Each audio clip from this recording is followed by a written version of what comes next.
Everyone, welcome back to the channel. So in today's episode, Jeff and I have a conversation with legendary UAP investigator Gary Heseltine. Gary's had a phenomenal career and done wonders for the field. He started off in the Air Force guarding nuclear weapons, much like Jeff. Then he's gone into the British Transport Police and had 19 years as a detective. He set up a database for police officers to publish their own findings.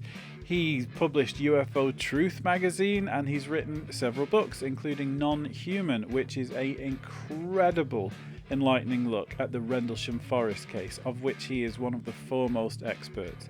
So there's a lot of great parallels between Jeff and Gary in the professional sense. And I really enjoyed the conversation. I think you will too. So let's get into it. So Gary, it's fantastic to have you here with us today. I'm a big fan of your work, and I've been following your history and all the amazing things that you've achieved. And it turns out that you and Jeff have a huge amount in common, both having a military police history and both involving work around nuclear armaments and weapons. So I think it'd be fantastic to get you guys in a conversation and get talking about the similarities and the differences between maybe the US and the UK and some of your fantastic work. So yeah. And anything you want to ask, just ask. Great. But I think a great place to kick off would be your 1976 sighting that started the whole ball rolling. So would you mind telling us a little bit about that? Because it's a fascinating case. Yeah, I mean, obviously, all these years later, I'm now 65. So that sighting at 16, which I'll soon explain, has had major ripples for the rest of my life. Okay, prior to 16, prior to that sighting, I had no interest in UFOs, as they were called then, at all. I think if I'd have seen anything on the TV, I'd have probably watched it, but I had no interest. So what happened was, I was walking my then girlfriend home, and she was called Dawn, and her house was about a mile and a half away from mine. And it was a balmy August night, summer holidays, kids are off.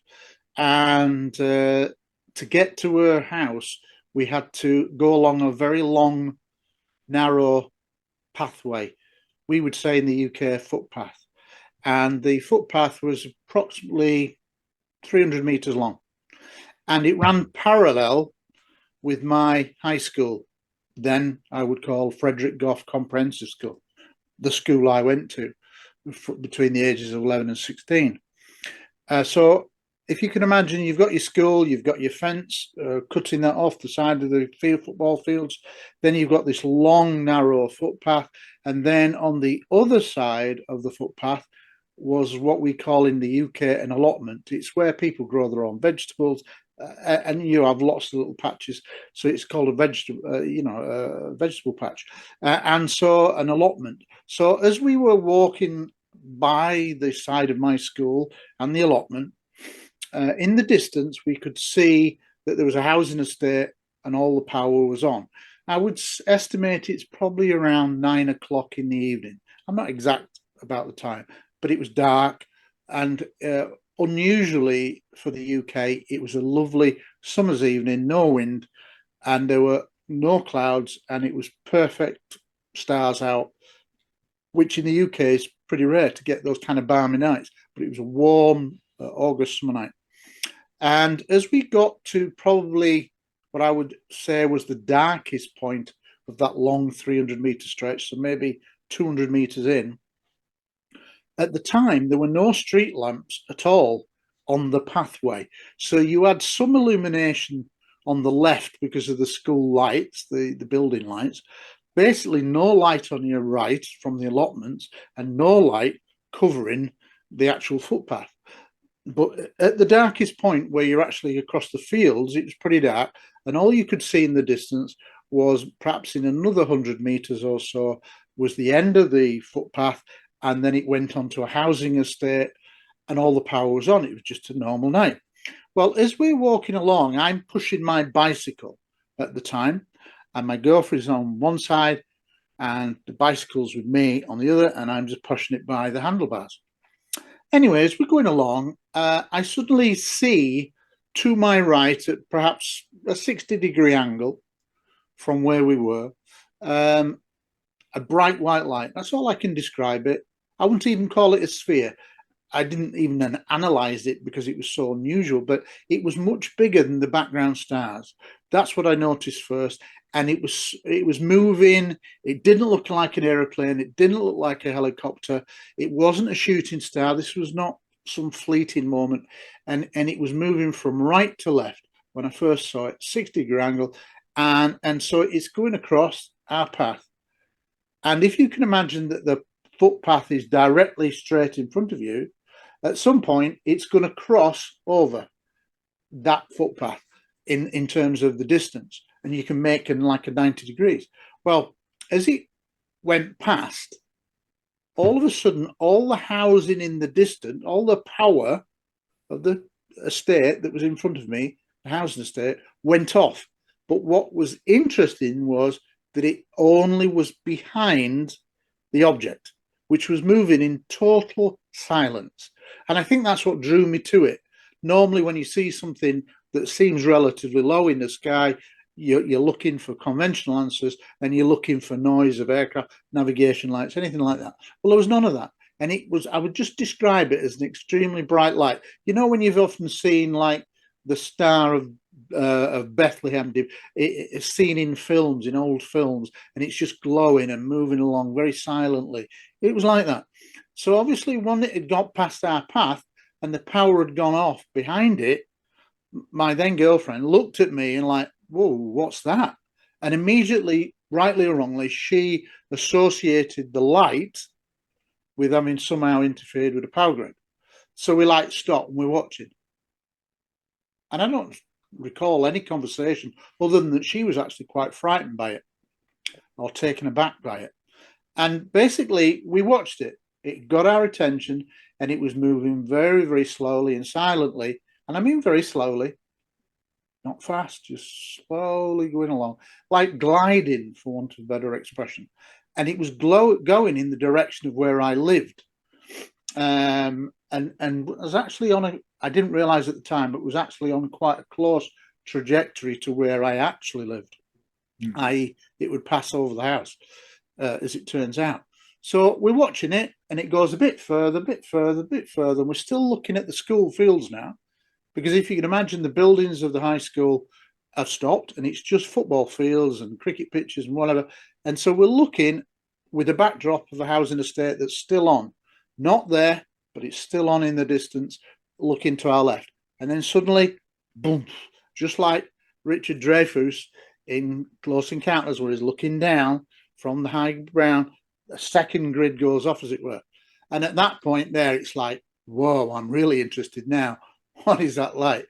So I said to her, get on the crossbar. Obviously, a male bike has a hard middle section. I said, get on the crossbar. I'm going to ride two of us as fast as I can and drop you at your house, and I'm going to see if I can chase after it, because it was moving very slowly. And it was so bright, I didn't think I could lose it.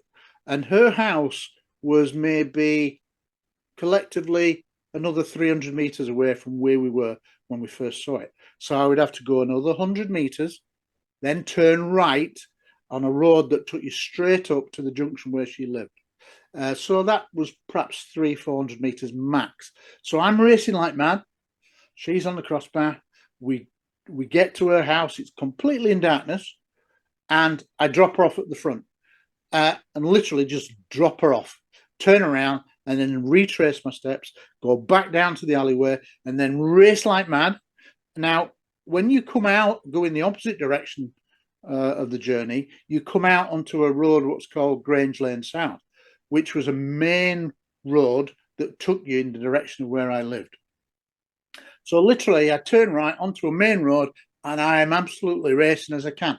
But the whole area is in darkness, don't forget. There is no power on whatsoever. So it's pitch black, which is unusual. You don't usually see things in darkness in urban areas anyway. So I'm racing. And I'm looking forward to my right. So I'm going forward, and I'm looking forward, and I can see the light. And I can see it slowly moving in the general direction of where I live. Now, here's the thing. I'm concentrating on riding as fast as I can. And then I notice that the Grange Lane South then bends right at the end into a gentle left-hand bend near to where I lived. So where the bend was, where the corner was going to be, in the distance, directly straight in front of me, I saw that the power was still on, which intrigued me, because up until that point, until you reach that actual corner, pure darkness. So it sounds corny, but it's like going from lightness into dark. And people put all sinister connotations, but it's not. It was just the point. I could see that the light was on, so I'm racing towards it as fast as I can. And I get to that corner, and again, you don't know why you do these things, but I got to the corner. At the point I entered the light, the power's on.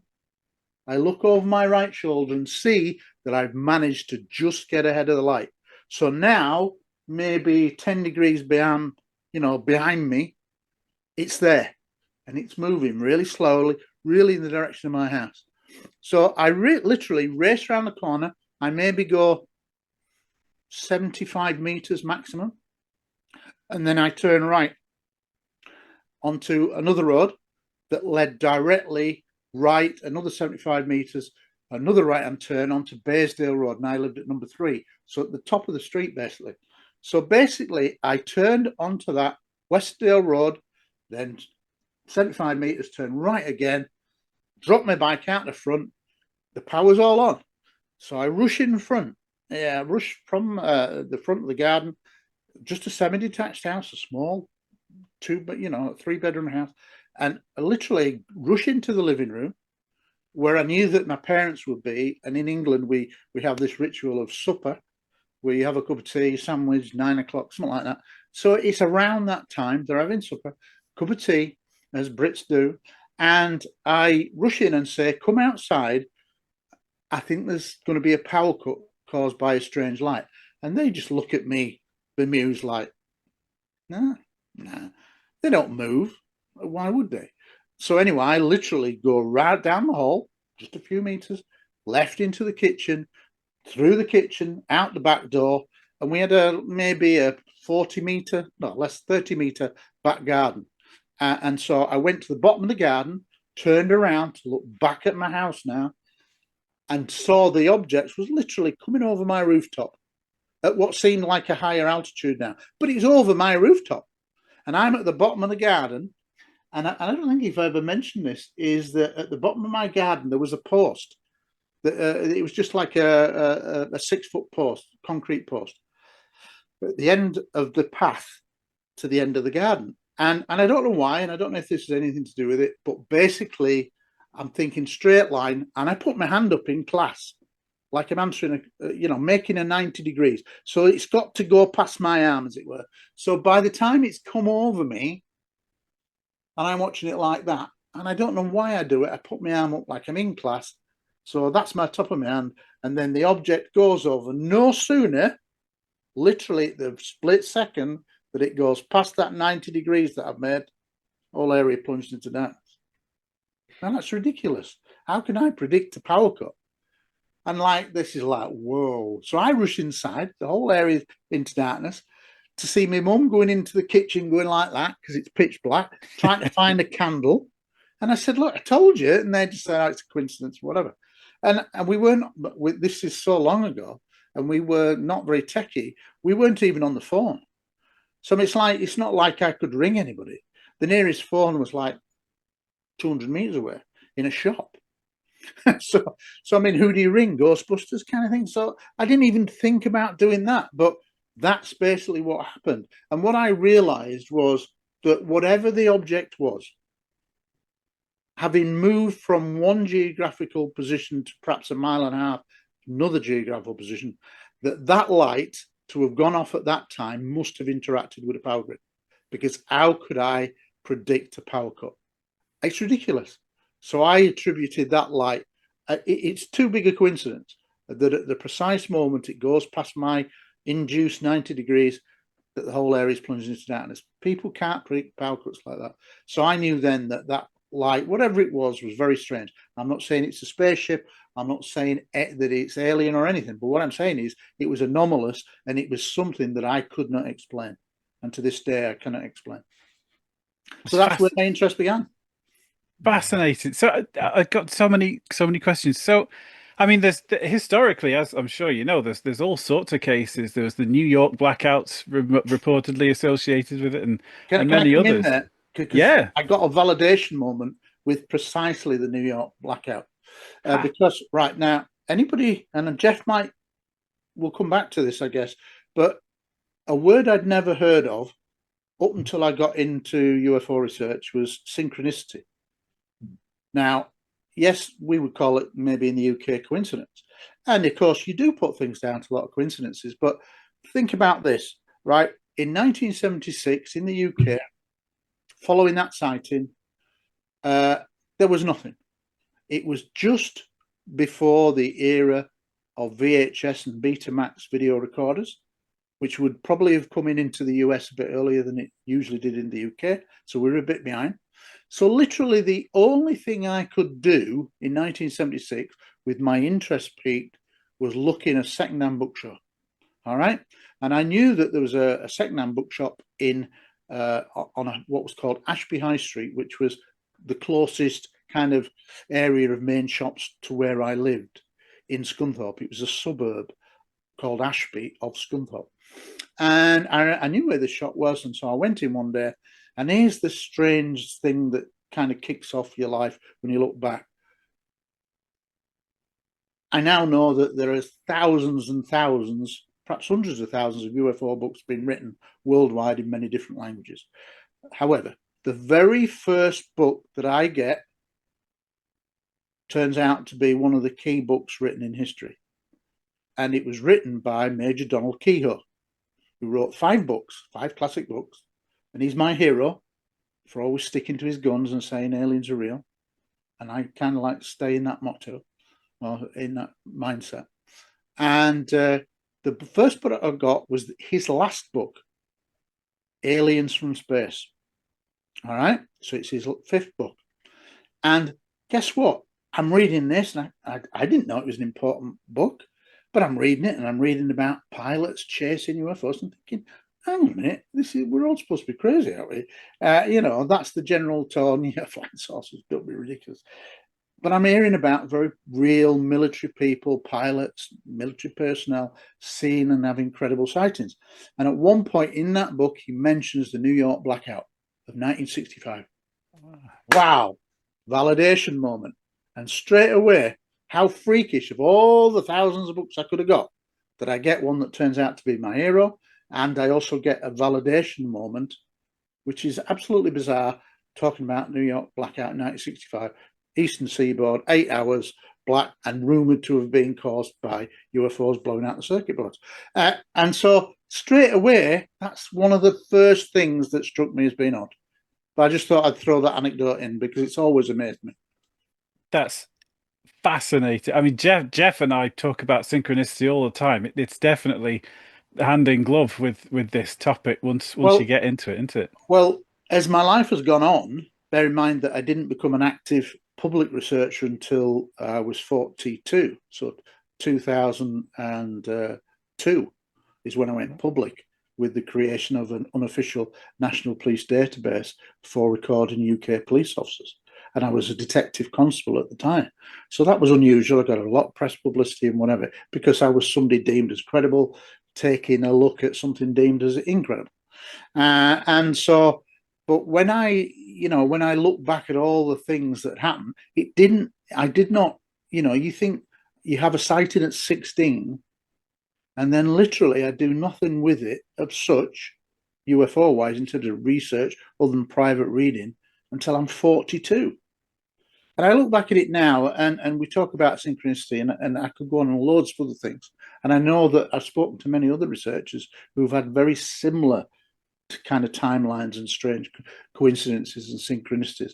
And I'm not religious in any way. And I wouldn't say I was a spiritual person, but I am a kind of spiritual care for human being. And, I'm a humanitarian. That's how I describe myself.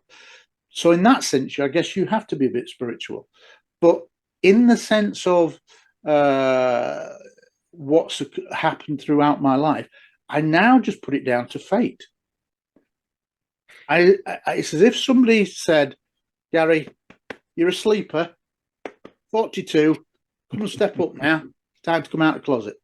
And honestly, as daft as that sounds, when I look back at my life and all the strange things that's happened and all the things that I've subsequently got involved in, citizens' hearings, speaking before the Brazilian parliament, it makes crazy. I'm just a little guy from nowhere. I'm not famous, and suddenly I'm doing all these weird, wonderful things. And it's like somebody has chosen you and put you on a path. And that sounds ridiculous. And I'm not into God and religion, but you'd have to say that that's pretty bizarre to me. And so I kind of like now just let things take its course. I'm very much a believer now in fate, that it was meant to happen. And what you call that, I don't know. But I now just literally do what I feel natural to do, as if there is some kind of guiding hand, rightly or wrongly. Yeah, I can definitely relate to that because I sat on my case for over 20 years.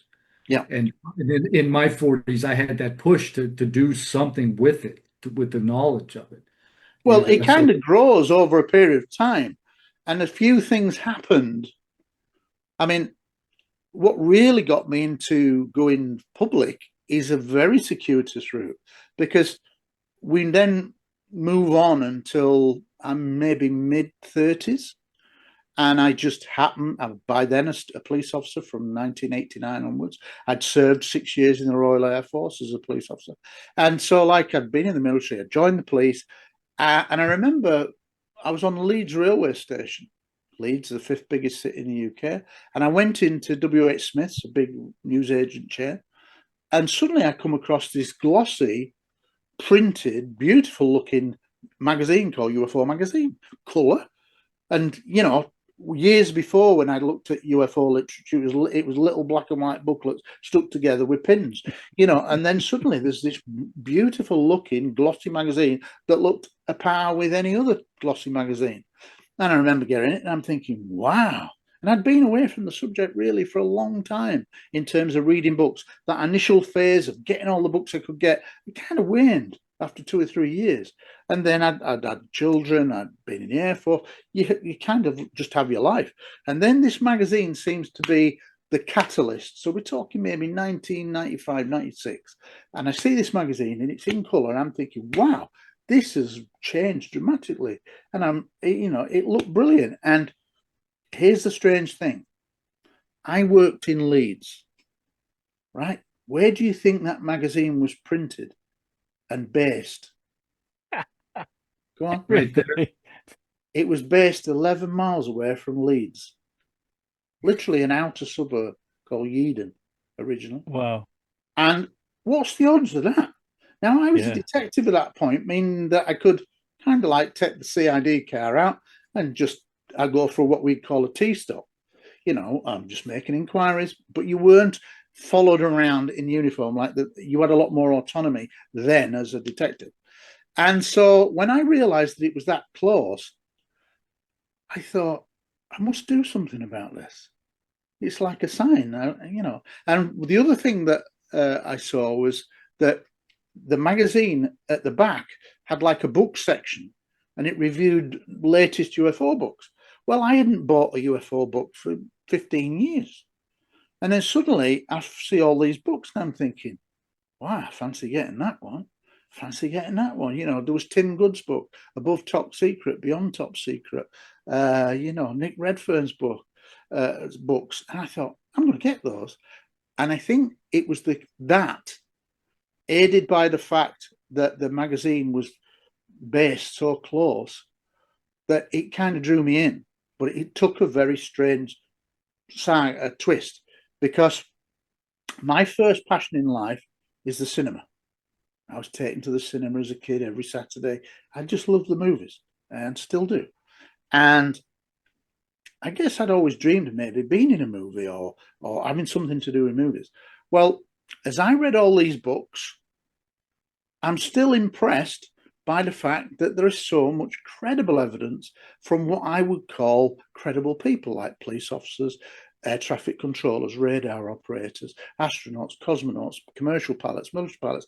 Those people are like really credible people, and they're not going to make it up. And so it kind of reinforced my earlier thoughts when I was 16 and first started reading. And a strange thing happens. I don't normally remember dreams, but I had a dream, and I'm not Martin Luther King. I had a dream, and I woke up, and I would call it almost a waking dream, where it was that vivid, and I had a series of characters and an almost storyboard worked out, and I've never written anything in my life at this point, of a film script. Bear in mind, I love films. I'd never written a film script then. And I woke up with such a really compelled to write some things down while it was still fresh in my head. But it was basically about what we would now term disclosure. What could cause disclosure? So this is maybe 1997, 1998 by then. So I've had a couple of years getting books, reacquainting myself, and then suddenly I have this dream. Now, here's the thing. I hadn't approached the magazine at that point. Why would I? But suddenly I have this premise for what I consider a film script of and characters. That was the key thing, the characters and the basic premise of a storyline of what could cause disclosure back then. So we're talking 1997, 1998. And I remember saying to my first wife at the time, I've had this really powerful dream, and I don't normally remember dreams at all. And she said, well, write it down or whatever. Well, cutting a long story short, that was just as I got my first home computer. Yeah. And of course, that wasn't a major thing. I could type. That's another background thing. I did 3 years of typing at school. Not many people do that. And it's a great skill. But you didn't really type much because it was cumbersome on the old, old typewriters before, new modern technology came in. So anyway, the first modern computer I get has an electronic keyboard. I'm thinking, wow, this is good. And then it's like from that dream, within 6 weeks, I'd written my first ever film script. Wow. Now, I had no idea on format.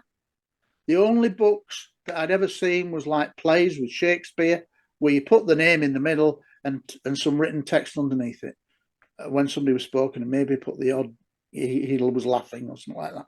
And basically, that's what I did. Well, the strange thing was there, in 6 weeks, I had a beginning premise of characters and a basic storyline, but I only had the beginning. And the strange thing was that after that 6 weeks, I just didn't know where it was going to go. But during that 6 weeks, I went from a beginning premise. I found that I could write. I created a middle and I created an end. A basic first draft.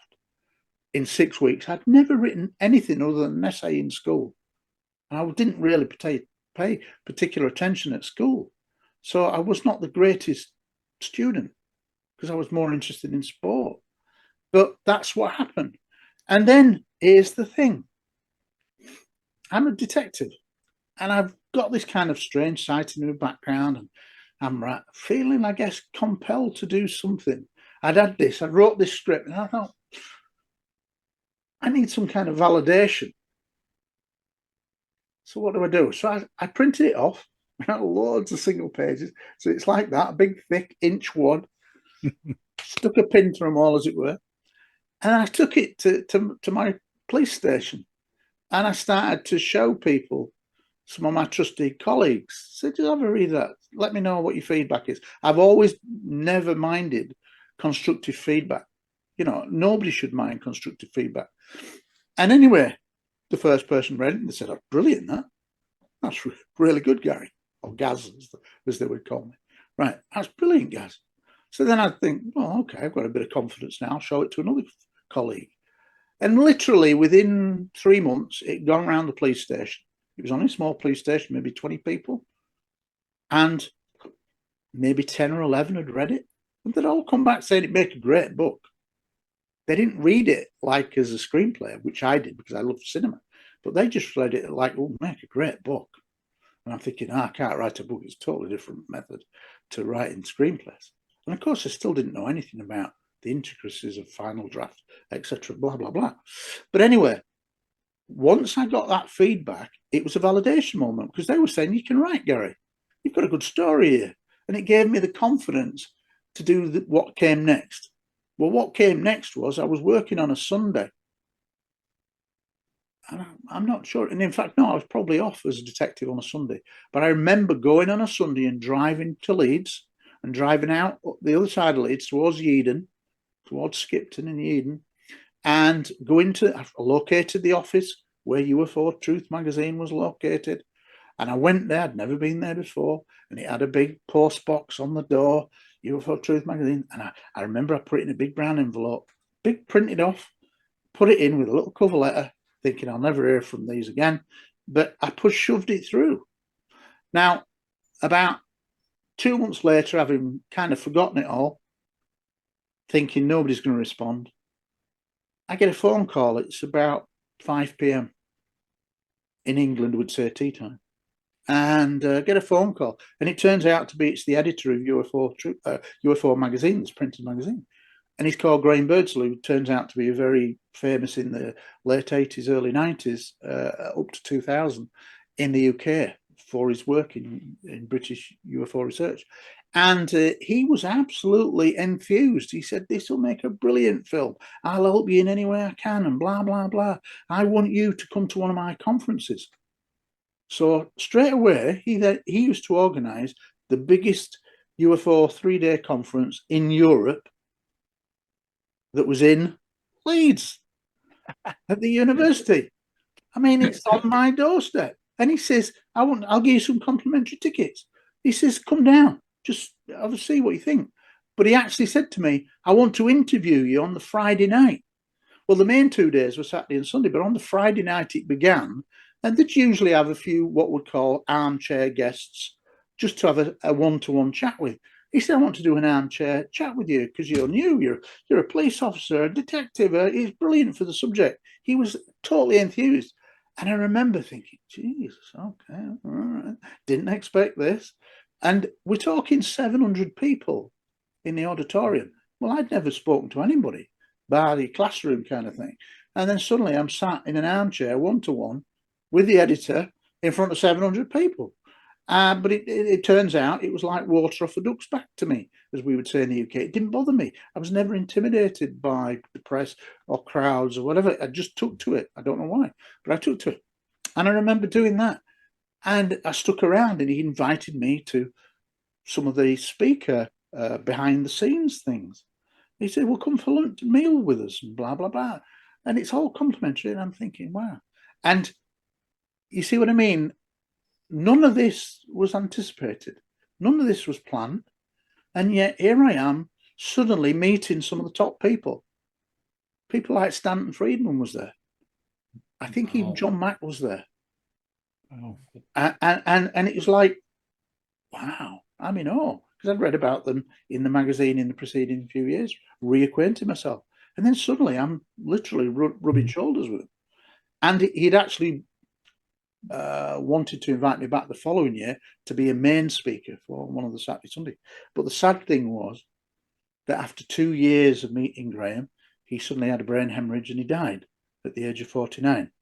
And that was totally unexpected. And he died just before I was to do that major speaking event. And the conference was cancelled because of his death, unexpected death. So, but yeah, so all those kind of strange things. And basically what that dream had done is set me on a path, unknowingly, on a path to lead me into the subject. Because after that conference, I thought, I have to do something. Now, as a detective, your time is not your own. You know, if something serious happens, you hardly go home for the first few days while you put all the hours in trying to detect an offender or whatever. And so you could not say, well, every Thursday I'll be there and meet you. You couldn't do that. It wasn't the nature of the beast. So I thought, what can I do that can be on my terms? And that's when I came up with my second dream, the police database. Again, I don't really remember dreams, but I had a second dream with the idea to create an unofficial database for UK police officers. And that's what I did. And so from all of these things, it's this circuitous route that then says, I feel compelled enough to say, my name is, and I'm set up this website, come and send me your stories. And then I'm launched in the January 2002 issue of UFO magazine. Big glossy magazine, went out to about 40,000 people worldwide at that time. And sure enough, I started to get police officers sending me their stories. UK police officers, mainly retired. And it was never a flood, but it was a constant 2 or 3 a month would come along as people got to know me. And I got a lot of press coverage, so more people. And, you know, now I've got over 550 UK police officer reports going back to 1901, involving over 1,100 British police officers. Wow. There was only 6 when I started. You know, there were some historical references in books that I was aware of, but now you're looking at about 1,100 police officers, UK police officers. So that's how I became known. And then what came from that was people started to ring me up from UFO groups in the UK saying, would you do a talk for us? Well, again, I'd never done any public speaking, but the crowd didn't bother me. So I thought, yeah, okay. And the first one I went to, I think, was in the Midlands, and it was like 200 people there, you know, just looking at me. And I do this speech, and it honestly didn't bother me, and I loved it. I guess I'm a bit of an entertainer in that way, but it didn't intimidate me. And that was something that I never foresaw, that I would then become a lecturer. And I've now done 23 countries and spoken before parliaments and what, you know, so it's what a strange route to become a researcher. And I still look at it and I think that's more than coincidence. That's more, it's Absolutely. As if something is compelling me to do what I've done. Yeah, I've met so many people over the last 2 or 3 years that their story is basically the same, right? They've had some kind of anomalous events at some point in their life, and it attracts their interest. Yep. And then typically they sort of just get back into life, and then something triggers their interest again. It fires them up. It could be a magazine. It could be something they see on film. But there's some kind. It's almost like yeah, it's like something dangled in front of them, and then it ignites this passion and puts them on a strange, crazy path. And then they find themselves talking like you did to a bunch of people about this topic. And it's astounding the pattern that's unfolding for so many different people. That's why I say it's almost as if people are tapped on the shoulder. It's your time to come forward. It's bizarre. It sounds science fiction, but that you feel compelled to do what you're doing. You said earlier you felt compelled to do what you're doing, and you're still on that journey. I'm still on that journey. Yeah, and I don't think the journey ends.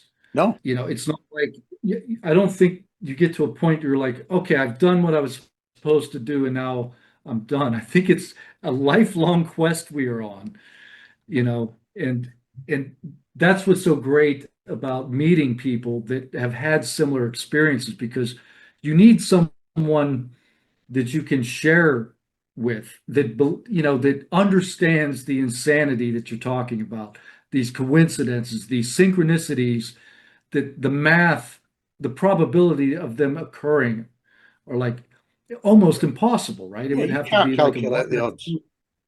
Right. So it's wild. What do you suspect is going on, like broadly in general, with this pattern? Like, why are people being invited or initiated into whatever is unfolding? I can only look back now, with all the years that's passed and 23 years of public research now, and hearing, like you, of so many other people who have had similar kind of backgrounds and synchronicities, that I kind of do think that all of the people of maybe my generation and your generation that have been tapped in some way, compelled in some way, touched by something to come to fruition at a certain point. Now, there's lots of people who've been dreaming of disclosure for the last 50, 60 years, and they never saw it in their lifetime. But I don't know. I suspect that we are tantalizingly close to what I would call a worldwide disclosure moment of some kind, whether it be catastrophic or whether it's a planned disclosure. Everything that's happened since 2017 puts us on a path, inevitably, to raise the profile to the point where some kind of announcement has to be. You know, I've recently just published issue 73 of the magazine that I do. It's an online 96-page UFO easy bi-monthly, and it's called UFO Truth Magazine. And that's what I did when I retired from the police in 2013. That was my next stage of development, as it were. And it also kept me in touch with many of the world's leading people who I'd met by then at conferences and whatever. And when you do that, you realize that something is guiding you. And like I say, I'm not spiritual, but I've come to accept that something is guiding me to do what I do. I don't worry about it now, perhaps like I used to maybe overthink things when you're younger, trying to explain it, but I don't now. I basically just let it happen. And if I go down a certain route, then I think, well, that's the route they want me to take, whoever they is. But I do think that we are tantalizingly close to disclosure. And that may seem like a million miles away at times with all the things that's going on in the Middle East, Ukraine, Russia, blah, blah, blah. But honestly, it has to come to an end. There has to be a watershed moment where it will spill over in some format. Obviously, I hope that it's a planned announcement, probably by the US, but who knows? In the end, I'm not that bothered. But I hope to see in my lifetime that we have this disclosure moment. And everything that's happened over the last 8 years since 2017 has increased in pace. And even though we've had setbacks with the gutting of the UAP Disclosure Act twice, it's getting resubmitted this year. You know, we've got people in place now who've gone on the record, 5, 6 key people in the Trump administration who've said on the record that we should have full transparency on UAP. Now, whether they're just lying to get into power, maybe. But with all the legislation that has passed, the new provisions are put forward now, you know, we're trying to get the Schumer Amendment through again, the Schumer legislation. It's as if we're preparing the ground. I recently wrote an essay that I put out on the blog page of the magazine on the website. And I talk about, you know, actually maybe catastrophic disclosure is the way that we'll get it, which is not the first choice, because it then plunges the world into a degree of chaos and shock and horror that some people will experience. Most people will just get up the next day and go, oh, aliens are real, and I'm going off to work. But 20% of people, I suspect, will be psychologically impaired by the ontological shock of it all. And they will be the same kind of people that during lockdown and COVID, where you were kept in your house for long periods of time, totally unexpected, it's led to so many mental health issues because it was a brand new experience. Well, I suspect that there will always be a small proportion of people who will be psychologically traumatized by the news that we're not alone, and they will become fearful that we're going to be invaded and we're going to lose our children and blah, blah, blah. Inevitably, some people will react in that way. I do think the vast majority now will just get on with it, and it will lead to lots of questions, and people will be probably excited, a little nervous, a little frightened, but they'll accept it and they'll still go to work. The markets won't collapse as they thought in the Brookings Institute in 1960 that stopped disclosure then. I think the world's moved on. I think we live in a world of science fiction and gaming, and so many games are science fiction themed. We now know so much more in terms of astronomy, you know, and the web. We're in a different place now, and I think that we really are close. And I suspect that if it wasn't for Ukraine and Russia and the Middle East with Palestine and Israel, that it would have probably come up on Trump's agenda at some point to have hearings earlier.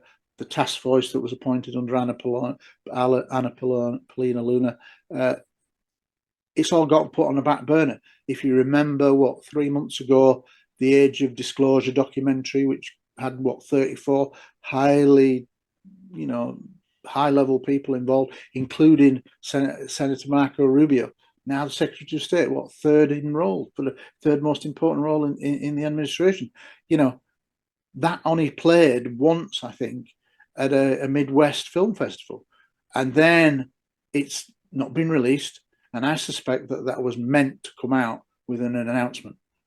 And I suspect that when that film comes out, you're not going to be far from a disclosure moment, because straight away, even though the mainstream media, who let us down tremendously, still, especially in the UK, less so in the United States, but still the mainstream media are lagging behind in asking critical questions and really doing what their job should be, which is search for the truth. And when you get a poor answer, you keep going back and you keep digging and digging. Investigative journalists, they're not doing it.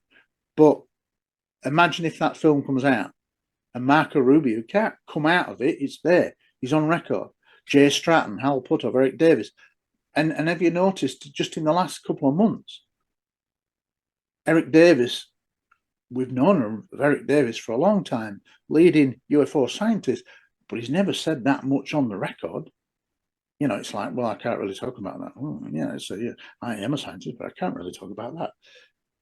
Hal Puthoff, arguably the leading UFO researcher, scientist in the world. Again, well, I can't say that because of me, security clearances and non-disclosure agreements. I can't answer that. But in the last 2 months, Hal Puthoff went on Joe Rogan and said, and one of the questions to him, how many craft have we recovered? And he went, oh, over 10. Oh, has he? And the press don't pick up on it. Somebody like him, why would he now? Is he saying that? Eric Davis, the same month, goes in front of a congressional UAP disclosure fund at the Congress, says to Congressman Burleson, oh yeah, they're not. The species that we've got small grass, tall grass, the insecticide in here, and it's like he's just confirming 4 of the 5 or 6 main species that's been rumored in science fiction land for the last 50 years, and he's just doing it matter of fact. Well, he has never spoken. Jay Stratton, in the trailer that leapt out for me, in the trailer says, I have personally seen non-human craft, and I've also seen non-human beings. Well, he ran the UAP task force. Now, that's just crazy. If he don't know, we always might all go home. So I think why, and it says to me something is coming. I know there's all this speculation about 2027. I don't really buy into that, but I do buy into the pace for disclosure has accelerated in the last 3 or 4 years in particular. And I suspect that they know something that we don't, which is likely to be the case, and they know that we have to prepare the world. America knows that they have to do something sooner or later. And I think there's a time gap there. And so it's becoming time critical. And I think this is all part of why the Age of Disclosure originally was planned, I'm sure, to be the disclosure documentary to help prepare the world with an announcement at presidential level. Did you get to read the script, Jeff? Because you're in it. Can you give us any goodies? Nope. No, unfortunately. Yeah, I'm very excited for it to come out. Do you think that there is, what I'm saying, based on that documentary and the high level people it contains, do you think that is not just a UFO documentary, that it has a real purpose? It does have a real purpose. And I think I had never really thought about what you said about it coming out in conjunction, maybe with some kind of official. You've got my brain spinning. I think it's perfect for that. Yeah. But the intention, I've seen the movie, I was at the premiere. It is a very sober and detailed walk through of this entire situation from, let's say over the last 70 or 80 years for the general public. It is like a primer. But the fact that it's got Marco Rubio in is so Yeah. pertinent because of the position he holds as Secretary of State. Now, even though the mainstream media drag in the heels, when that documentary does have a major release, they're going to go, Marco Rubio's in this. They're surely going to then have a press conference, say, Marco Rubio, you're in this documentary. Why are you in this documentary? Are you crazy? You know, and it's going to generate questions. And that's going to be very interesting to see what Marco Rubio says then. Not what he says in the film, but what he says publicly to the mainstream media. Because at that point there, he has to acknowledge he's in it, at the very least. And, I've not seen entirely what he says, but if he says what he said in the past, that we have to have transparency, there's credence to this, either he's basically said either a lot of high-level people are crazy or it's real. Now, if he says that in the film, which I'm sure he probably does say, then the mainstream media surely have to do their job and start asking questions. And if that film can't get the mainstream media to engage with the public and with the people in the film, I don't think anything can. Yeah, that's what I'm saying. Surely it was designed for the mainstream media to pick up on. Christ, why is in there? Tim Burch is in there, all these other people in there. This is not crazy stuff. They're going to raise questions, and as soon as it comes back to Rubio, then potentially you're into a different ballgame, because we think of the Epstein files and all the witch hunt now in the sense of people asking question after question. Well, surely they're going to keep coming back to Rubio. Why? You know what? It has to be there for a reason for him to be in it. Otherwise, he would not have agreed to appear in that documentary. He wouldn't have done it unless there was a strategic reason. A quick question specifically for you, Gary. I mean, in terms of the UK, you've probably done more than anybody else in terms of uncovering the other side of the tug of war that's going on. I mean, I've seen Non-Human behind you there, and that shows a lot of the cover up that the MOD have done. And do you have any sense of? I mean, it's easy to throw a blanket over the whole thing and say it's all coordinated, and I love the metaphor of the dam that you give, but why do you think we've got things like the Condign report, which is talking about UAP back in 2001 and all of this, but out front we're totally stonewalling the discussion, and that seems to be the case in the US as well. We've had this little drop here and there, but then all of a sudden the tide will go back out again. The UK's position has gone backward, without a shadow of a doubt. You'd have thought that from 2017, with the revelations of Luis Elizondo, ATIP secret program, that we normally follow America's lead. We're usually our best, special relationship. Well, on this issue, we've gone backwards, because within months of 2017, I think it was 2018, there was a House of Lords debate that ran for about 12 minutes. And it was like, if you read the transcript, and I've done it in one of the magazines that I put out, one of the issues, it's like going back to the 1950s. No, there's nothing to this subject. And it's like, hang on a minute, where have you been? And honestly, we have regressed. Now, behind the scenes, I suspect there are serious parliamentarians who've had some level of briefing. We know now much more about the Five Eyes, which is arguably the place where you do hide nearly all of it, because the Five Eyes comprises 5 countries, but it comprises of 18 intelligence agencies. It's 3 or 4 from each country, basically. And then if you were ever going to hide the best stuff, it would be within the Five Eyes specialist intelligence agencies. And we know that in May of 2023, that the Pentagon gave a full day briefing to the Five Eyes nations. But we've had to do it through FOI. Yeah, no, we had to. It was at the Pentagon. But we now know that Britain went, that Canada went, Australia went, New Zealand. And it's like pulling teeth, bit by bit. They don't want to talk about it. But bit by bit, it's emerged through FOI from various people. Do you have a theory on what it is that they're hiding? I have this, every once in a while, I get this thought that perhaps I'm on the wrong side of disclosure. And maybe the people that are willing to do anything to keep it covered up are the good guys. Because whatever it is we're dealing with is just so bizarre and horrible that they need to keep it covered. So I worry about that. But I'm at a point in my life where even if that is true, I think we need to know. Like I'm willing to like open the floodgates to hell because we're living in this managed reality, right? What do you think they're hiding? What's the reason for the cover up and the endless I gaslight? I suspect that they've known of. I think it's predominantly extraterrestrial. I always have, based on the likes of Roswell, based on Foo Fighters, which weren't just balls of light.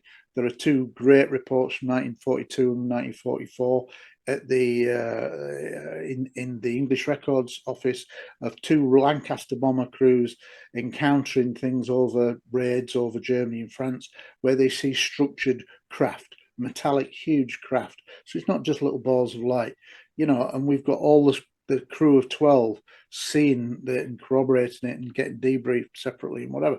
All their records are there, the Public Records Office. So we're not. So I think that, plus I'm almost certain that Roswell was real, as in something landed, something crashed. Maybe there were two craft, but either way, something was recovered and it was non-human. Let's put it that way. That's the catch-all term that we're using now, because yes, it could be interdimensional, it could be ultra-terrestrial, ancient, or whatever. But I still personally think that the majority is extraterrestrial based on the contact phenomenon and based on the fact that these recurring species are seen by all walks, on all continents, even in the third world where they don't have access to social media and the internet. They still come out with the same stories of beings that are small greys, tall greys, that kind of thing, reptilian, etc.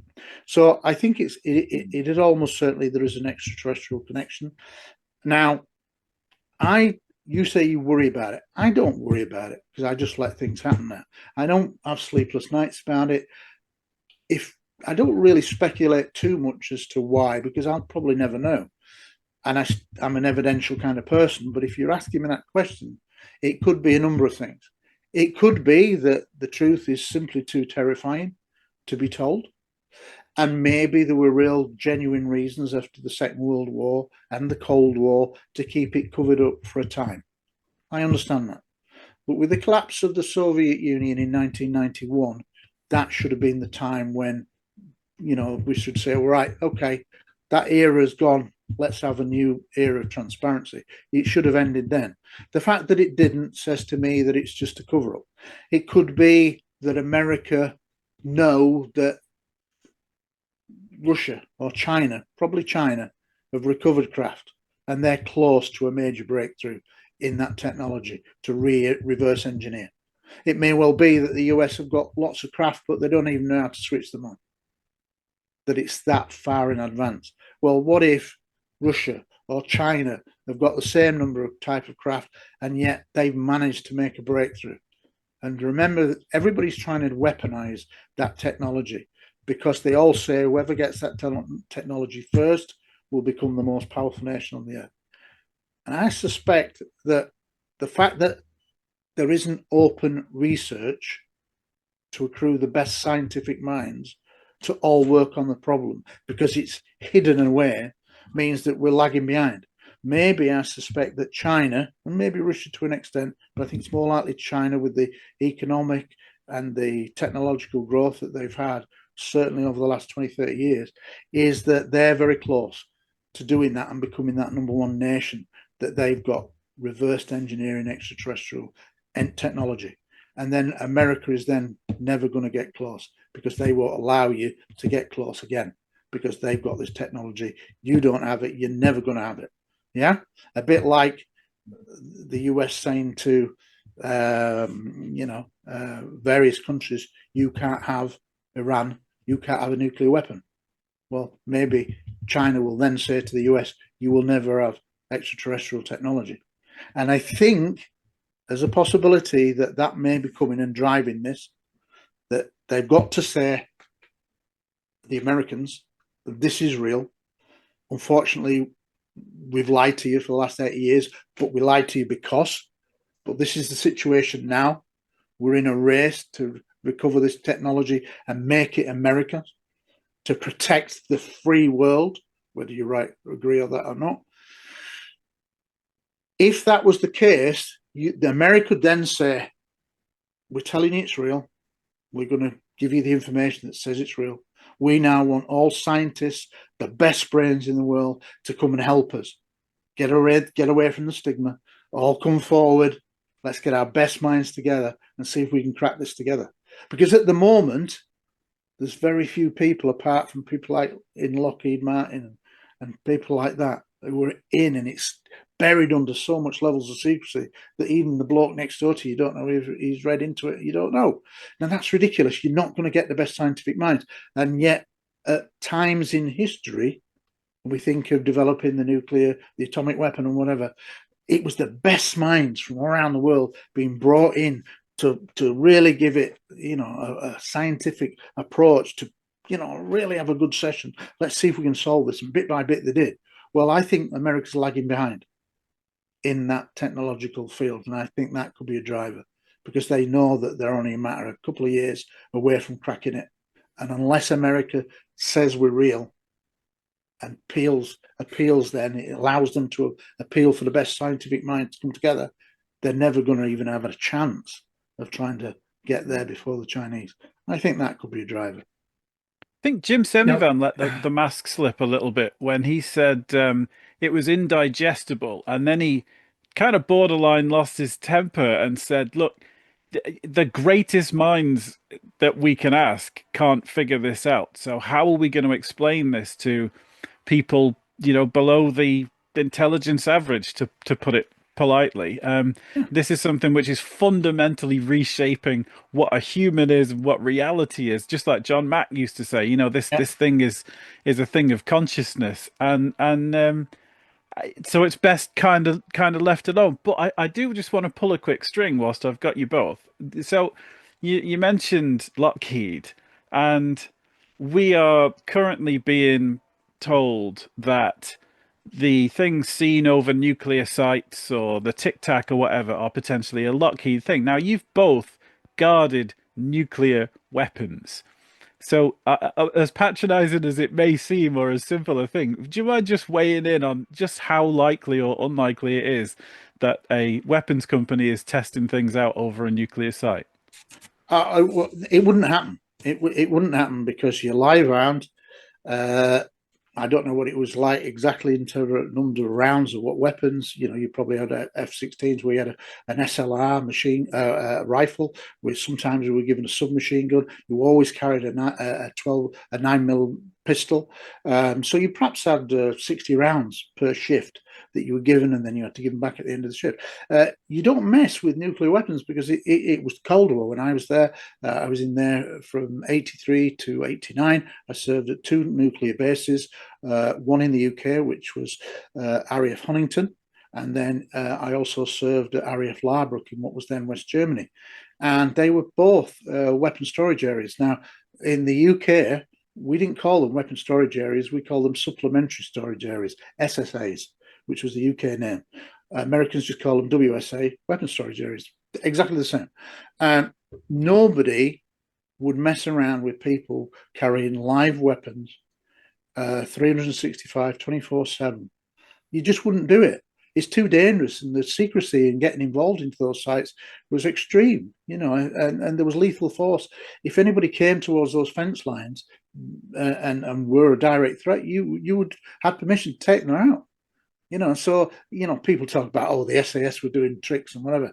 Well, maybe on an exercise outside and in different areas of the base, but not with a nuclear weapon storage area. You just don't mess with nuclear weapons. And we used to practice deployments. If the vehicle broke down that was carrying him, towing it, if that broke down, you'd have to deploy to all these positions. Then you'd practice for nuclear accidents and things like that. We'd have exercises every shift Just suddenly, the person in charge of the weapon storage area would suddenly call an exercise, and you had to deploy to certain positions to get ready. So you're carrying bullets, and you're getting your machine guns, you're getting to hangars, to get ready. It was very, very much real. Even though a lot of it was boring and mundane, you were actually fulfilling a very serious role. And had something really tried to get in, you would have fired. You had the authority to fire. You carried a card that said you can fire in these certain areas with these certain rules of engagement. I still have got mine. So that's my take on it. I don't believe that what the Tic Tac, what Commander David Fravor saw and Chad Underwood, I don't believe they saw a Lockheed prototype weapon. 2004, if they had that technology, why aren't we seeing it employed in some direction? Why aren't they're using it to destroy things so easily? We're still using conventional warfare. We're still using planes that basically just take off and land. That's conventional. Even hypersonic missiles just take off and go straight. They don't turn left and right and 90-degree turns. Ping pong ball, which is what David Fravor said. Now, David Fravor, I suspect, has got more knowledge than Ross Coulthard. Yes, I'm not saying that there isn't secret tech out there, but if I had to put my money on somebody, on whose opinion he's at the hearing, he said it's pinging around like a ping pong ball. We ain't got that technology. He's for now or for the next 20 years, we ain't got it. He says it's too far ahead. We cannot. It defies our laws of physics. Now, I don't know where Ross is getting that information from, and he's a great journalist and he's very good for the subject. But personally, I tend to go with what David Fravor said. He'd flown over 80 craft. He was really Tom Cruise. He was Tom Cruise. He was the instructor. He was the Tom Cruise character. So he was the real deal. And if he doesn't know what it is, then I suspect it's not ours. Yeah. And what about you, Jeff? Because you did obviously the similar sort of role over Vandenberg. Now, Vandenberg's the size of some English counties. This is a serious place. So just talk us through your experience.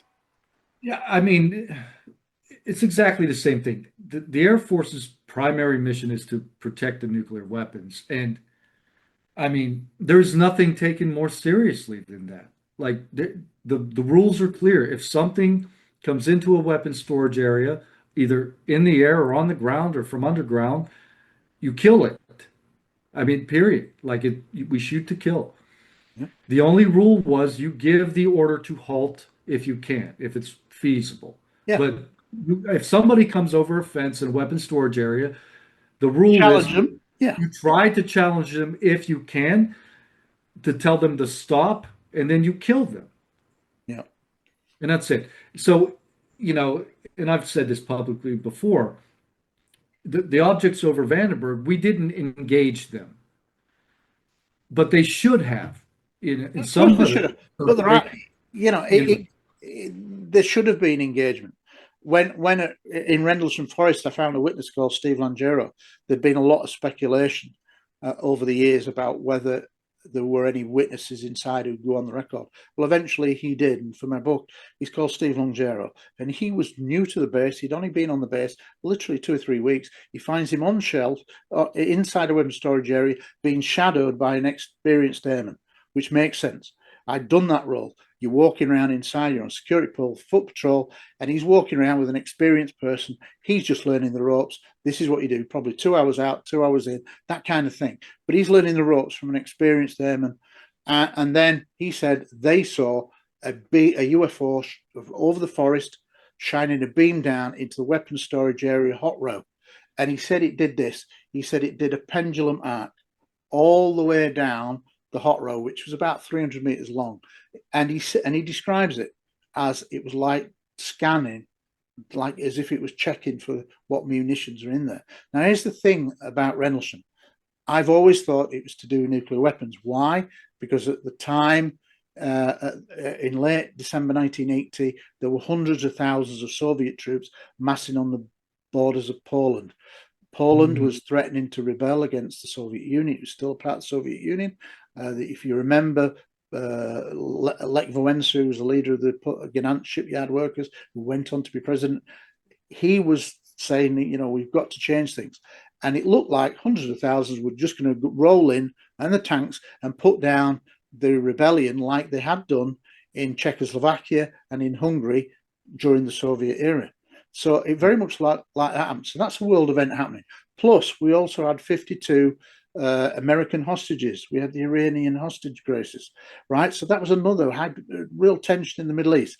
But UFOs start turning up, and they'd been turning up throughout 1980. Several precursor cases happened, and close to the weapons storage area, one of them as well.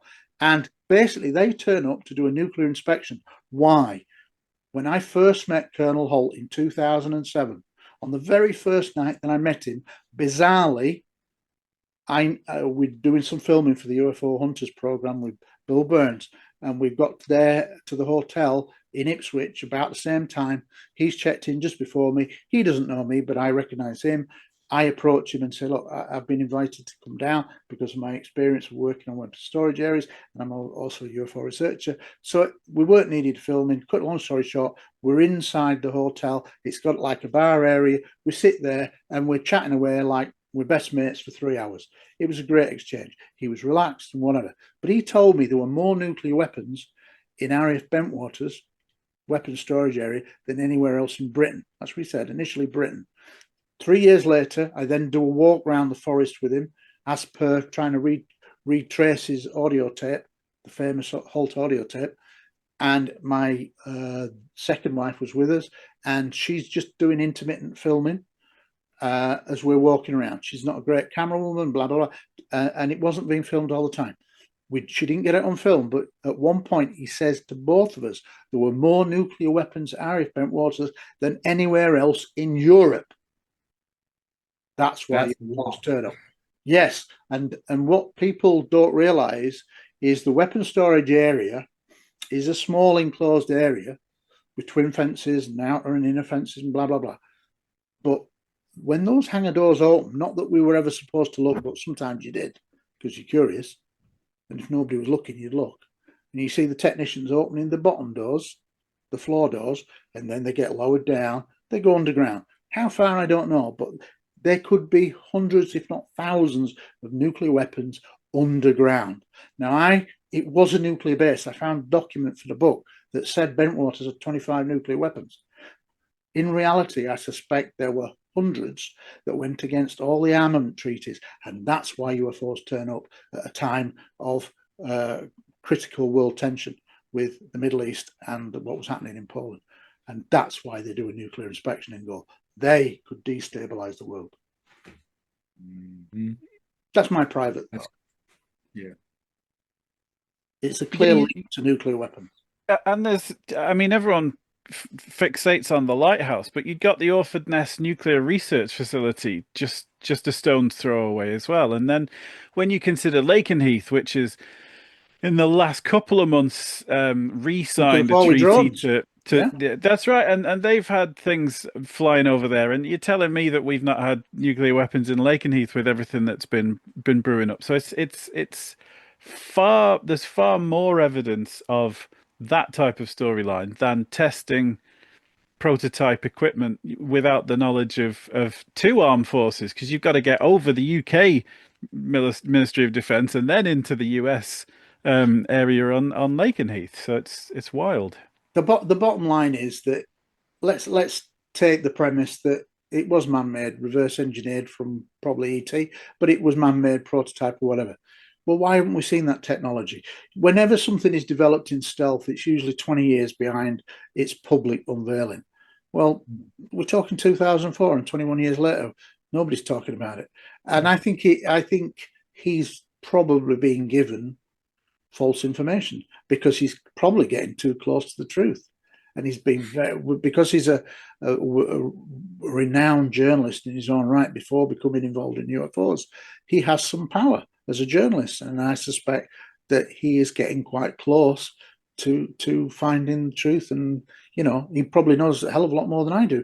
But the point is with his sources. But I suspect that the Tic Tac is not man-made. Yeah, I'm of the same mind. If Lockheed Martin had that technology for at least 20 years, Why wouldn't they use it? Yeah, They can correct. go to the moon and back in 1 second. They could have built out anything they want in space. So why aren't they doing that? Why Yeah, wouldn't they? Right? it doesn't make Yeah. sense to me. They could be in charge of the planet. They could be in Absolutely. charge of transportation. You just pay Lockheed, they take you to, Beijing real quick. You'll be back in 5 seconds. But none of that's happening. So what would Lockheed, what are they doing with that tech if they do have it for 20 And if you years? think about it, Lockheed are also producing new stealth aircraft, new fighter jets. Huh? What is the point? With if it's redundant technology, they're spending billions on redundant technology. What would be the point when, in a sense, you've got a different method of propulsion and free Yeah. energy potentially? It doesn't make And, sense. and, and the money aspect doesn't make sense. They don't need additional. If you want to impress the government with it's like, well, we can just take over the planet. Give us your money, Well, right? It I, doesn't make sense I, from a profit standpoint. I think the big elephant in the room at the moment, and I've spoken about it recently, is the drone issue, because some of the drones are definitely anomalous. When you can't tell where it comes from, when you can't track it on radar, when you can't bring it down with your best anti-drone equipment, you don't know where it goes, that is anomalous. And plenty of senior officials have said we don't know what they are.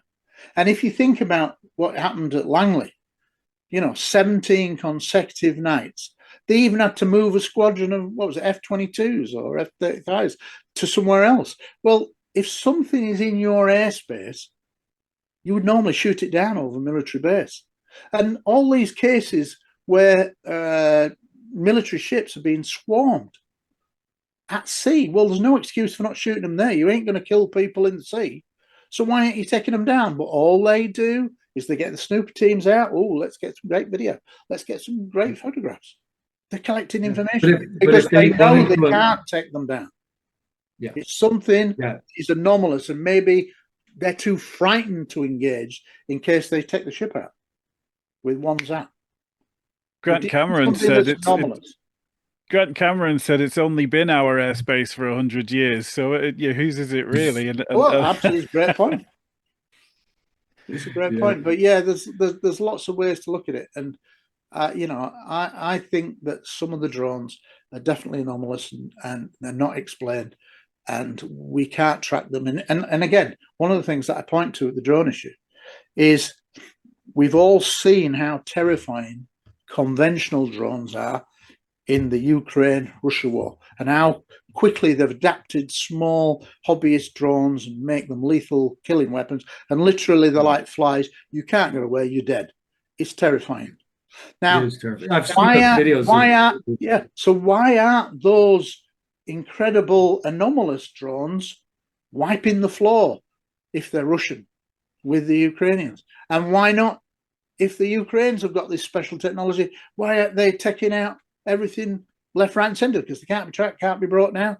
Doesn't make sense. They're not being used. Can I throw a crazy theory at you, Gary? I want to get your input on it. So I lived through the New Jersey drone incursion. So I lived in Jersey. We had them right over the house. All the neighbors knew about it. People were freaked out. And they were anomalous, 100%. I saw 0 drones over that time frame. Yeah. No drones. They were completely silent. They were hard to resolve with your eyeballs. We couldn't get good video even when they were 200 yards away, and on and on. So while we were watching them one night, I was watching them do a pattern over, they would fly over Manhattan, circle back over my neighborhood, and they would come and go. And this went on for like hour after hour. Yeah. And I had a thought, because I had seen a lot of videos that UAP files had done some analysis on, one of George Knapp's videos.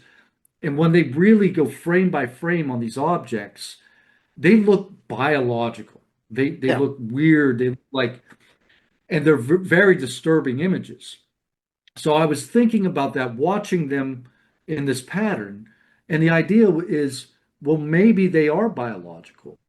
And this is a migratory pattern, these flaps, right? Yep. Maybe 2 years ago, they were out in the Midwest in the US migrating or mating. This year they're in Jersey and Japan and England. So what do you make of the flap in general, and what do you think about that idea? I've never really thought about that in that sense of like a migratory sense. I've never really thought about it that, but I have and do recognize that some UFOs can morph and they seem to be able to be alive. They can adapt, and their fabric is probably something that we don't understand. That it seems to be a part of the craft, that it's alive in some way through a consciousness level. So I agree with all that. I haven't got the clip to, and I can't even quote you where it was, but it's during that late 2024 series, and loads of videos were coming in, mostly nightly. But there was a clip of one, and you never know how, because nobody really puts good information out. They don't say it was taken. I took it. There's the frame resolution. Blah. They don't give you all the information, so you're always left wondering whether a clip is real or CGI. But there was a clip that intrigued me because it was taken from the ground up, looking at a tree, a tall tree in front, and it had an object stuck in the branches, or what looked like stuck in the branches, but you were seeing it from underneath, and it looked like it had a heartbeat. Something was going boom, boom, boom. And I'm thinking, wow, that's really odd, you know. And so just thinking about tying in with that, you know, I might dig that clip out and send it to you if I can find it. But it was really odd because it was like looking at the underside of some creature, and there was like a heart that didn't look a conventional size heart, but it was pulsing, and it wasn't a light, a fixed light. It didn't look. It looked more like it was alive than it did that it was a metallic craft kind of thing. So I'll see if I can find that. But I thought that, and I thought, wow, that's really weird. That, and it kind of ties in what you're saying, that I suspect that some drones are a form of life in themselves, and I think that is why they can't be tracked, because they don't maybe have the signatures that we associate with technology, conventional technology. Right. You know, if it's something so weird and it's a live creature, well, I mean, even birds can do a radar reflective, but these things are not seen. They don't know where to come from. Suddenly they're just there, and then they'll stay for 4 or 5 hours and then go off. Nobody knows where they go to. That's ridiculous. But, you know, the fact that we can't capture them is, you know, I did hear that in the UK, one was brought down.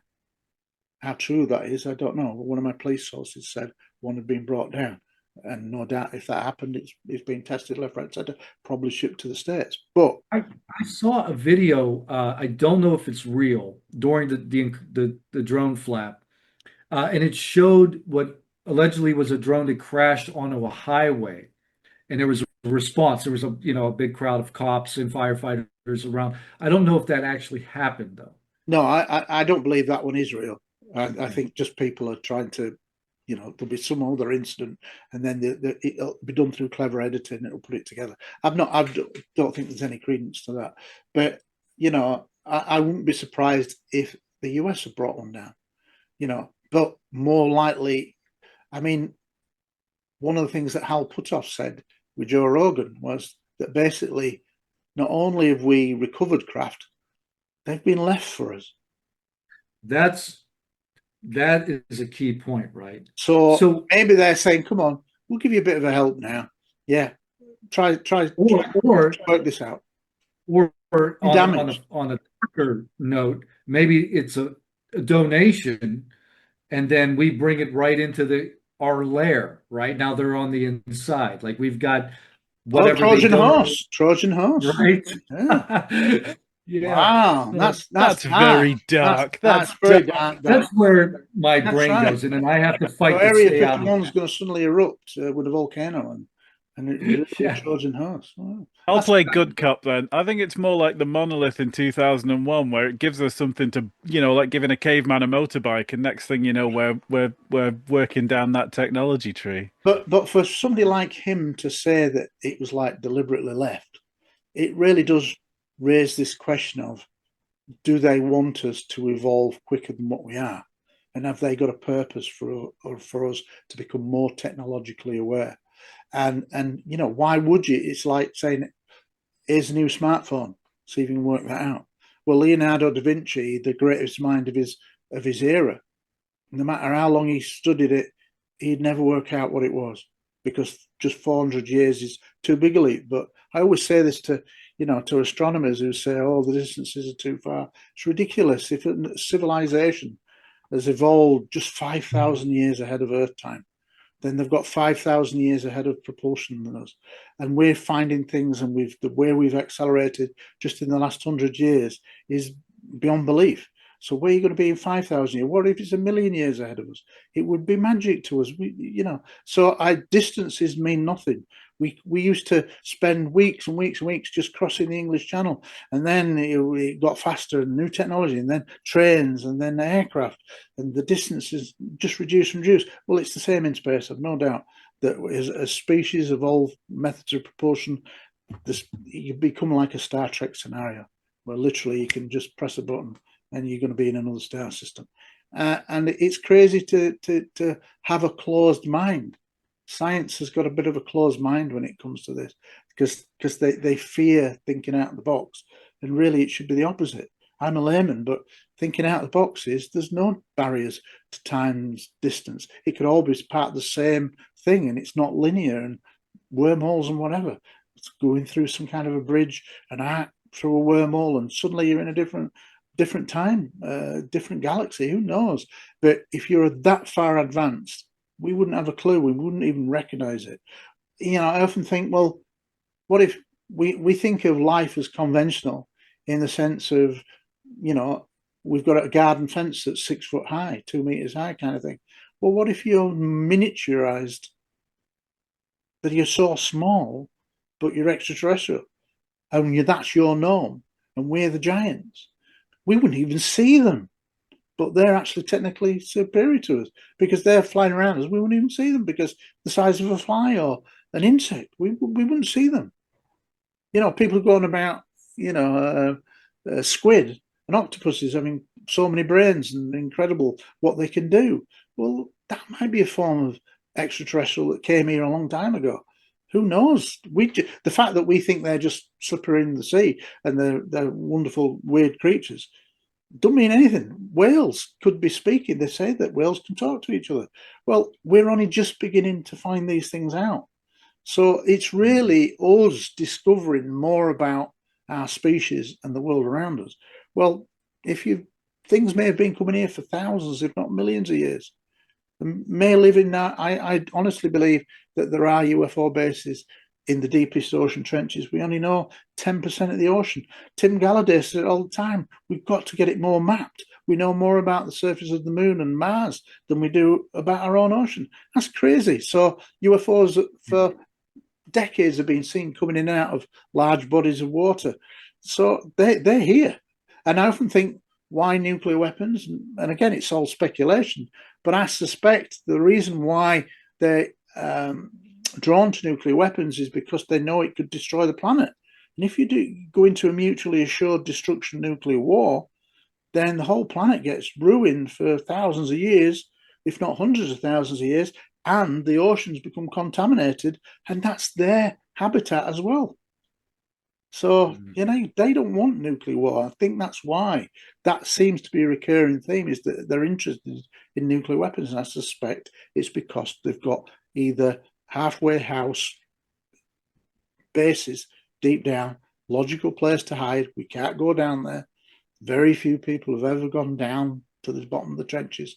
We've mapped only 10%. It's the perfect place. UFOs are seen coming in and out of water. It wouldn't surprise me if there were secret ET bases at the Antarctic. It would make sense. Nobody goes there. You can't fly over it. You've got to have permission. There's all these rules, and that don't make sense. Why do commercial aircraft not fly over it when they could actually get to places quicker? It don't make sense. You know, it's like, what are you hiding? So there are issues all around these things, but you know, I think that there's many species that come here. I also think there's a lot of space tourism. Sounds crazy, but if we found that the moon had a colony of six-legged ants, and they were, we could go study them, we'd be there like a shot, wouldn't we? Wow, go see the moon colony of ants, these moon ants. And you would, and they'd be studied. That explains the abduction phenomenon. You'd have some people who are unscrupulous. They'd want a moon ant for their collection, so they'd go steal one. So there'd be the scientists that would be examining the anatomical aspects of it, studying all the way it moves and whatever. But some tourists would go there because, wow, it's this new thing. We'll go there. Well, I think that what draws them here, and I've always said, is that what draws them here is we've got so much water, life and fauna on this planet that it's a bit like a jewel, an oasis in the desert in cosmic terms. So in this bit of the cosmic neighborhood, it's a special place, a bit like the Galapagos Islands, a bit like, the Great Barrier Reef, a place of special interest. And that's why they come here, because they're drawn to the diverse life, rich fauna, and, and the amount of water that's here. I think they're drawn here by the amount of life here. Well, some of them are. It's fascinating. It would make a hell of a soap opera. We've gone from the Wright brothers to F-22s in 100 years. So there's always something interesting on the next episode. Well, look at AIs just coming in now, and a year ago you could get an AI generator and you could say, right, do me a Roswell image, and it'd come up with a still image. But now, have you seen, of course, with all the social media now and these video generators now, and they're giving pretty lifelike views of Trump and whatever, engaging in all manner of things, kind of thing. But you can literally make people real. You can bring film stars back to life, and they look for a second absolutely real. So where's that technology going to be in another 5 years, 10 years, 20 years? What's next? And so that's why I'm saying technology is moving at a pace that we've never ever seen. I remember as a kid growing up in the 1960s that TVs were massive at the back and they had big glass bulbs inside. And then suddenly in the 70s, people start talking about a computer chip. Where did that come from? And when you looked at it under a microscope, you see all the bits going. And you think, how did you miniaturize that when we've just come from big glass transistors? And suddenly, it's like we've made a bit of a leap in technology. So maybe some things have already been integrated, like they say, fiber optics, Kevlar, and things like that. I can believe all that. But I suspect, I used to think that we probably had underground bases working on these things, reverse engineering, and that we'd got them to work and everything and we're flying them. But I suspect in the last couple of years that maybe we're lucky if we can get inside them. And once we get inside them, they're so different to anything that we can understand that we don't even know how to switch them on. And I suspect that's maybe where we are in reality. That's something that Lukatsky hinted at, isn't it? Yeah. I think it's just beyond us. But maybe, like I say, the Chinese, who have this much more mentality of let's work as one because of the communist factor, I guess. But the way that they have technologically advanced so quick and are now become the big superpower that they are now, I suspect that they're going to overtake us. And who's to say that's a good thing or a bad thing? I don't know. But I think that's possibly one of the reasons why there is this race seemingly going on, which is what Grush talked about, which is that there is seemingly a behind-the-scenes race going on by Russia, China, and the US to crack the technology and weaponize it for their own issues. And I think that's where we're at. And I just think China might be leading. Blinking heck. So you're always working on something, Gary. What have you got in the pipeline coming up next? I'm actually probably got enough material now to add maybe another 100 pages and do a second issue of my book. And whereas before I self-published just to get the truth out, And that was important to me because there was so much in certain places, so many agendas to stop me getting that book out. That's why I self-published. I didn't go down a publisher route, even though I could have probably got a publisher. I suspected that if I'd have said, well, on January the 6th, my book is coming out, that I would be hit with certain legal letters threatening, even though they'd have no grounds, but they would do it as a delaying tactic. So I thought, no, I want to get the truth out because I've spent 5 years re-researching this case. It's took me 3 years to write it. There's so much new material in that book that deserves to be heard, that's never been heard in or aired in any documentary. New witnesses re-interviewed, new witnesses full stop, new incidents full stop, lots of historical old documents found that have never seen the light of day. And I thought, no, even if I just get it out to 50 people, the truth's out there. You can never take it back. And I've not, since doing that, I've justified what I'm doing because I've never had any legal letter whatsoever. Because I did it as a cold case review. I took sentiment out of it. I'd already met a lot of the people involved, but I took sentiment out of it and I just did it as a cold case review based on being a detective, knowing what evidence is and how to assess it, and made reasonable, drawn conclusions from interviews, information that was given, etc., and what people had said and written over many years. And all the feedback is that it's people saying it's the definitive book on a case. So that's very flattering to me. But now, when it's on Amazon, and Amazon's in all countries, but the reality is, without a publishing house and all the methods of distribution that they have, you're never going to get a big audience. Yeah, sold a few thousand books, but something like Lou Elizondo's book or Russ Coulthard's book, they'll go out to 200,000 people, and that then helps get the information out. You can't do that on Amazon. You don't have the makeup, the backup team around you. So I'd like to go to a publisher now and say, look, it's now time to hopefully give it a major push, because in the end, it's trying to reach a wider audience. And I'm always grateful for people like yourself. Podcasts, I do loads of podcasts, because no matter how big they are or small they are, it's because this is the modern era. And one of the ways that the subject is now evolving is through social media. And it's getting very powerful. You think of Tucker Carlson can pull in 20, 30 million to interview Putin. Who'd have thought that for a social media post? So huge audiences can be attained now. And so all podcasts are doing a very good job, or trying to do a very good job of trying to publicize and bring new material to the fore. So I'm always happy to do podcasts, no matter how big or small, because they're all doing a valuable role in trying to raise this profile. And we need to, because we're going to have to push the door open, and we have to get more aggressive is not the right word, but we have to be more smarter in the way that we work together as a ufology. That's why I'm part of one of the things that I got involved in 5 years ago was ISA, the International Coalition for Extraterrestrial Research. It was something I founded with others during lockdown, based on what was originally a Chinese disclosure idea.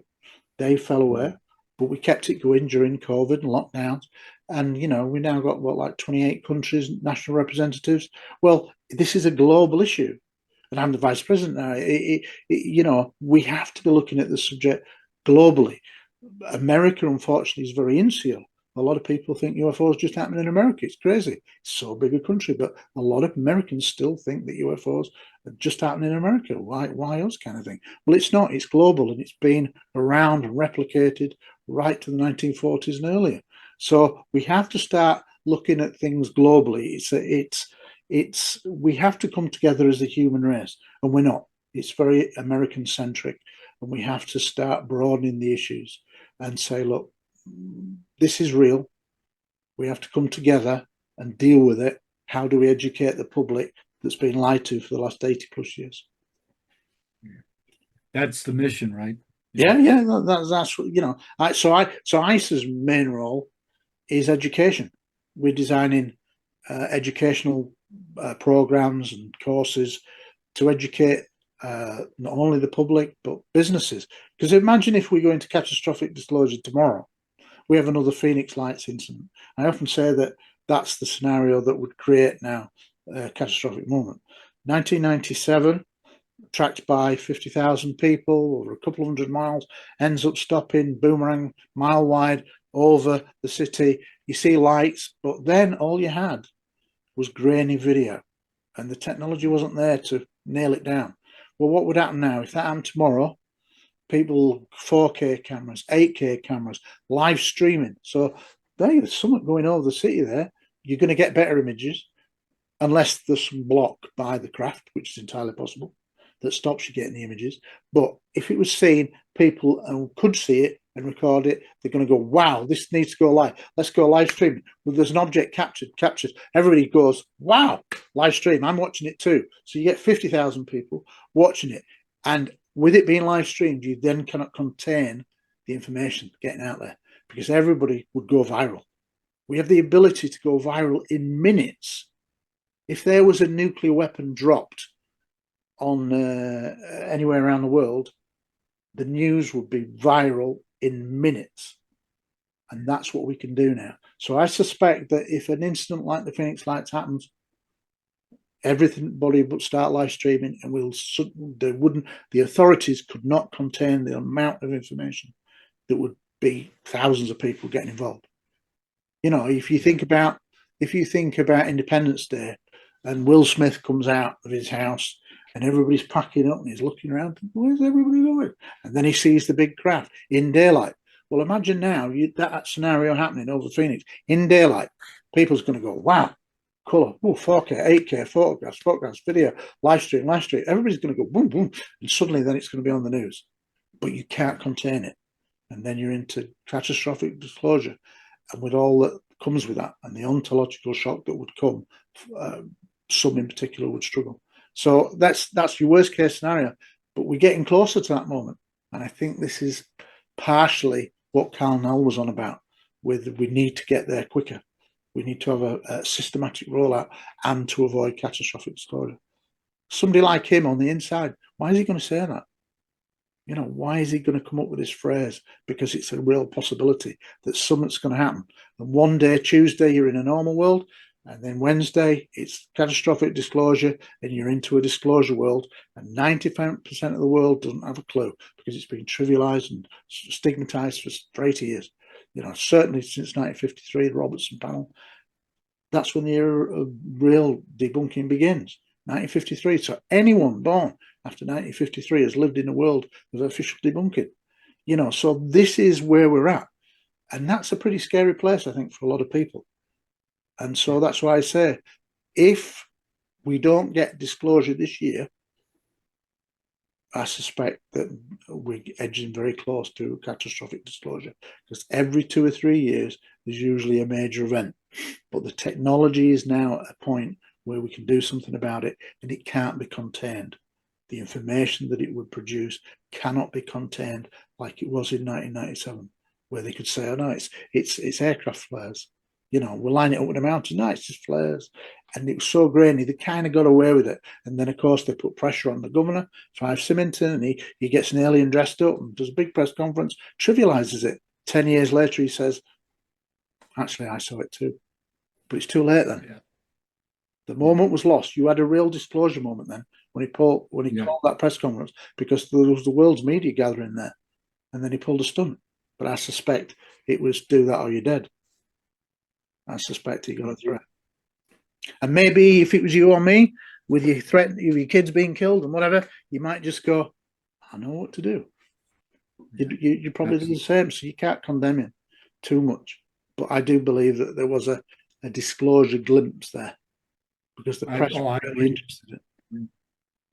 Yeah. Well, that's why we're important, right? That's why the community, the UFO community, everybody that is seeking and looking into this topic and research and just having the guts to ask the question, right, are important. Yeah, we're all playing a part. Yeah, we've got to dispel the stigma that they've put in place for 50 years. And it's a fight.